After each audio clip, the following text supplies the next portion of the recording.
Samsung's Galaxy S26 Ultra just appeared in a new leak, but this time the highlight isn't the specs.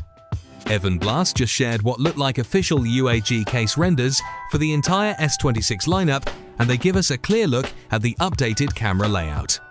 Samsung is moving from the floating lens design to a pill-shaped island that groups three of the Ultra's sensors, similar to what we saw on the Galaxy Z Fold 7. The rest of the hardware stays familiar: the quad camera setup, the S Pen slot, and now a confirmed magnetic ring for Qi 2 wireless charging. One other detail in Blass's leaked images piqued my interest. It looks like UAG will produce a screen protector for the S26 Ultra. That isn't unusual for a case maker, but several reports have pointed to Samsung developing a display that removes the need for a screen protector in a few ways. Reliable Samsung tipster Ice Universe posted on X recently that the Galaxy S26 Ultra will feature a new generation of Gorilla Glass that, in his words, eliminates the need for tempered glass protectors. The current generation of Galaxy display, called Gorilla Armor, was launched with the S24, with Armor 2 being used on the S25. Gorilla Armor dampens reflections by 75% according to Samsung, and features improved scratch resistance.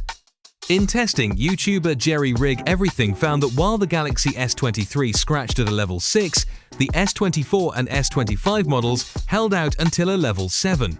Samsung has already announced its privacy screen that will limit the angles the S26 Ultra display can be seen to stop shoulder surfing, alongside tweaking which apps trigger the privacy feature. Then there's the new color filter on encapsulation tech that means a brighter display without battery drain. Ice Universe made the argument that Samsung has built the S26 Ultra screen to remove the need for ultra-clear films, tempered glass protectors, and anti-reflective films. One of the drawbacks of screen protectors has always been that they inadvertently degrade the viewing experience of the hardware they are meant to protect. For example, the adhesive and plastic layers of third-party protectors can fill in the microscopic surface of modern anti-reflective glass, effectively cancelling out the built-in glare reduction. Some screen protectors can also dampen whatever color benefits the COE tech produces.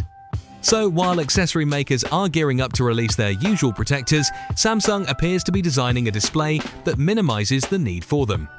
Whether real-world durability matches the claims is something we'll only know once the phone launches, but based on what we know so far, the S26 Ultra could be the most scratch-resistant display Samsung has ever shipped. With that said, do consider subscribing to the channel for daily Samsung news and updates, and don't forget to turn on post notifications. And I'll see you guys tomorrow.